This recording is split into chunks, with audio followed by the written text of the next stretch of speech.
Do you think tofu is bland and boring? Well, today I'm going to show you how to make it crispy, golden, and so delicious that it's downright addictive.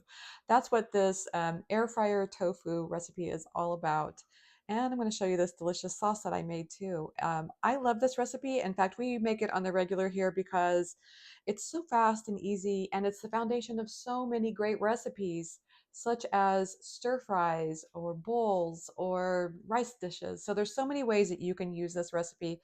I love having it around. And like I say, sometimes Sean and I will be out playing tennis and we'll get back and it's like, oh, we need to have something fast to eat. And this is a go-to favorite all the time. So I'm going to show you how to make this, and I'm so excited about it because I think you're going to love it. It starts with a marinade because, well, actually, it starts with tofu. I've already pressed this tofu. I do highly recommend pressing it. In fact, it's one of my favorite ways to make tofu extra crispy. It also adds more flavor because I like to think of tofu like a sponge. So if you have that, a lot of the packing moisture that's pressed out, then it makes way for other flavors to go in. So we're going to start with, you can use soy sauce. I'm actually using Bragg's here. So it's around a tablespoon of Bragg's liquid aminos, but you can use soy sauce. You can use, what's the gluten-free version? Tamari. Yes, whatever works for you. Here is a tablespoon of olive oil. We're going to add that. And to that, I'm going to add, this is around a teaspoon of garlic powder. I'm also going to add some smoked paprika. I think I'm going to do just around a half teaspoon, just enough we're not trying to make it taste extra smoky, but it just gives it some nice flavor. And I'm just going to add just a little tiny dash of maple syrup because what I love about adding maple syrup is it really gives it a golden color, and it just kind of counterbalances some of the saltiness that we've got in this marinade here. So I'm just going to stir that all together, and we're going to add the tofu to this. And then we're just going to gently stir. I get my hands in there just to make sure everything gets coated. We want each side of this tofu to be covered with this dish. I was going to say, in addition to, I press the tofu. In addition to that, I also dry it a little bit. So I put a paper towel around it just to dry it. Just want to make sure that it absorbs all this liquid, all this flavor. Now this you can just let set. We're just going to go right on into this recipe today. But you can set this aside and let this marinate for 15 minutes, even up to overnight. That's great. But this is delicious. Look at that.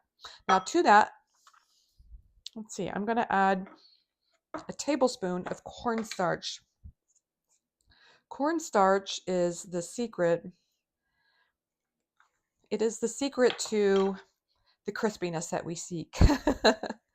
So if you want crispy tofu, you do not want to skip this because the starch is basically what happens is, in the heat, I like to think of it like it kind of creates a jacket around the tofu. It protects the inside so that it stays soft and tender, but it kind of creates a coat,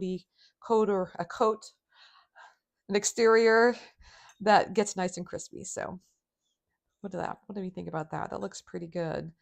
This is it. That's our tofu recipe. We're pretty much done at this point. This is going to go in the tofu basket, or in the air fryer basket, sorry.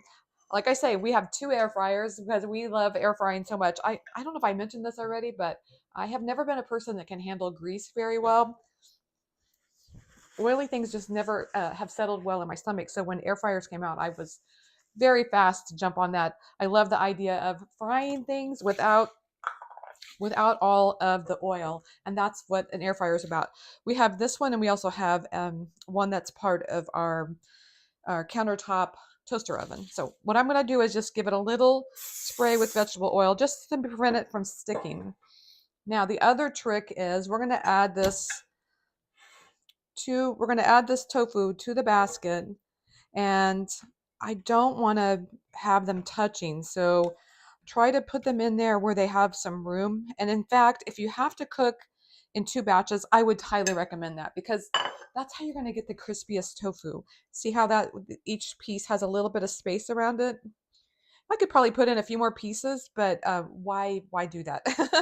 And then what I'm going to do is we'll cook this for a few minutes, and then once it gets a nice coating around it, then you just give this basket a shake, and that's going to turn everything around and change. Everything's going to get turned over, and then you put it back in the air fryer and cook it for a total of around 10 minutes until you get nice crispy edges on everything. And that's going to cook, like I say, for 10 minutes at 400 degrees Fahrenheit. I think it's really important if you can have your air fryer preheated so that it's nice and hot when you put it in there and that tofu just starts cooking right away. That'll help protect the tofu from getting too rubbery in the middle, just to make sure that that's preheated. And then when it comes to this sauce, I was going to show you. This is very easy to make. It's very similar to the marinade. It begins with around 2 teaspoons of soy sauce, or as I use the coconut aminos, a couple of teaspoons of olive oil. And then what I added to this was a couple of tablespoons of peanut butter powder. I love this because it's a nice low calorie option and it's just easy, and just stir that in. I also add a little bit of maple syrup and a little bit of garlic powder, and it creates such a delicious sauce that is savory but has just a little bit of sweet from the maple syrup. It's so good, and it's also very adaptable because you can change this however you want. So very nice.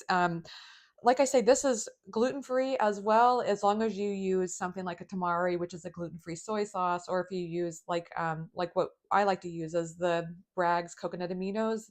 Those are great because it's gluten-free naturally. So those are some options I think that you could choose, and also like keeping that temperature hot.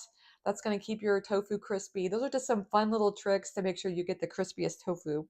So let's give this a little try. I'm so excited about this because I've been smelling this. This has been cooking for quite a while. I'm just going to dip this in the sauce. Look at that. That's so delicious. Mm. I don't know if you can hear that crisp, but that's very crispy. The flavor is outstanding. Wow. So good. You could serve this as an appetizer for sure. Mm. I think it'd be the first thing to go at your party. But like I say, it's also a great addition to so many dishes. I love to make this chicken and rice dish, chicken and rice, and use this tofu as the chicken part, and then I've got other ingredients to replace the creaminess and everything. So good. It kind of reminds me of the dish my mom used to make when I was a kid. So delicious. What I also love is you can see in here that in addition to this really crispy coating, you've got this beautiful, tender, flaky inside, the tofu on the inside. Tell me that doesn't look kind of like chicken. So I would love to hear from you. What are your tips? Have you tried making tofu in an air fryer? And if so, what are your favorite ways of making it nice and crispy? Because I know there's so many different ways of going about it. And so I love hearing from you. I love hearing, maybe you've got a favorite sauce that you love to dip tofu in. So leave a comment. Let me know. I'd love to hear from you. So that's it for today's recipe. I hope you enjoyed it. I hope you had a good time hanging out with me in the kitchen today. And if you like today's recipe, give it a thumbs up and subscribe for more recipes coming your way every week.